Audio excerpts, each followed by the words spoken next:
Digut, nasikiak falakal makambilfab. Hello, so I decided today that I would make a video on a conlang guide created called Ulmaak. So first we'll be looking at the sounds of Ulmaak, or in Ulmaak there'll be Yamal Ulmaak. There are 6 vowels: E, U, U, E, A, A. And then the nasals are just those two. And plosives, I decided to put them in pairs apart from k, just because I didn't really want to have g as well. So I've just got p, b, t, d, k, g, and k. Then fricatives I've got 4 of: f, v, s, and z. Then we've only got one lateral approximant, l, y as approximant, and r, which is trilled, or usually trilled anyway. The Ulmaak alphabet. So there is a main script that I'll look on in a later slide. The letters, you basically just add LM if it's a vowel, or ALM if it's a consonant to get the letter. Name, so A is Alm, R is Alm, so N would be Naum, S Salm, R Ralm, U Ulm, U Ulm, V Valm, etc. I won't go over all of it. Now, Ulmaak grammar is a bit odd because you stick words together. Though you put the verb first, then the nominative, then the accusative. So this will be if I can't find one here. I'll explain that later. But now you have standard. So you have conjugations for nouns, verbs, and that's usually it. Articles, you use a different one depending on which person and whether it's definite or indefinite, almost like English, except it doesn't change on number. And possessive pronouns, you can either have singular, dual, or plural, and you can either have first, second, or third person. And for verb tense, you can have future, present, past. The future changes from distant and near, and past usually works in remote. So you would usually use immediate if something had just happened. So to go into more detail, distant. You would usually put verb tenses after verbs, though before the conjugation, the standard verb conjugations of conditional, interrogative, or plain. Then articles you would put before nouns, and possessive pronouns you would also put before nouns. So if you have possessive pronouns and articles at once, you would put possessive pronouns before the articles. An example would be, this sounds a bit odd in English, though the Ulmaak. It would work in Ulmaak, though it wouldn't work in English. Ika Ulmaak, the Ulmaak. And standard nouns, they change you affix on an ending, or slightly modify the ending, depending on how it's used. So a good example here, at the end you can find ULM AAKK, QQ even.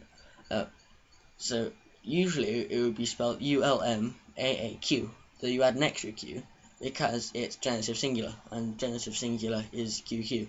So you wouldn't really have 3 Qs at once, so you just add another Q instead. So if you were saying my Ulmaak, if you were saying Ulmaak, Ulmaaks, for example, would be Ulmaak. It's quite hard, they have to say QG, they would usually just change it to a double G, so Ulmaag. Also, if it's a double consonant, you just make it longer. However, if it's a double vowel, you would make it longer unless it's an A or a U, in which, because A, however, if it's 2 vowels, it would be A. The same with 1 U would be though 2 U's is U. Now, next, there were 2 scripts in Ulmaak.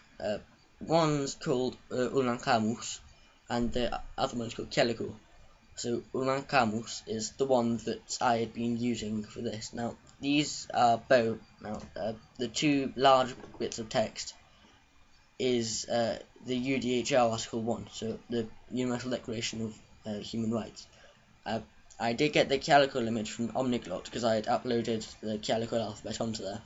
And also this is more, so Calico is used only more in older religious texts, and Ulmaak is used just in everyday writing. And I have got a font for Ulmaak, so I will put that in the description thingy. So these are some examples of phrases. Hello is digut. Do you speak Ulmaak is quite a big word. Pukisak mil Ulmaak. So if you want to change if you want to say do you speak insert language here, just replace the Ulmaak bit at the end with whatever language. So Pukisak mil English would be do you speak English. So how are you? Ustakagutuna. Ustakagutupil. Broken up, ust means to be, ak means you if it's a question, gut means good or well or okay, mil just makes it a question. And also when making something interrogative or as a question, you can edit the pronoun that's being used if you want, or you don't have to, or you could use that instead of mil, or you can have both at the same time. I'm fine, it'll just be a reply, just to respond in positive to how are you. Ustjukagt. I'm not great is Ustsukyugagut. And also if you see an H, well, that's not in the alphabet, that's usually because it's been taken from another language in the same family tree. I'm not great is Ustsukyugagut. Excuse me, Ustafel. Thank you. Yeah, Y can also, so there's a double consonant there, so Tikikukuk. Sorry is Ustyukedu. What's your name? Fukmil. My name is whatever. Ustikafuka. Then you put your name. Where are you from? Ustadayu Yayay. Where are you from? I'm from wherever. I'll just say England. I'm from England because I'm personally from England. So Ustikayay, England. How old are you? Nafmil. And then I am so years old. Imiyuk. Then you just can put that. You generally be understood if you just said just the name in English, since English is generally spoken in the general Ulmaak area. So thank you for watching, or you can just say thank you, because in Ulmaak you just try and make things as small as possible, since you can make words very long. So Tuki Tukuk just means I thank you, or just thanks basically. Well, thank you for watching, and if you have any questions about the language, just ask me in the comments, and I'll do my best to help you with the question as much as possible. So thanks, bye.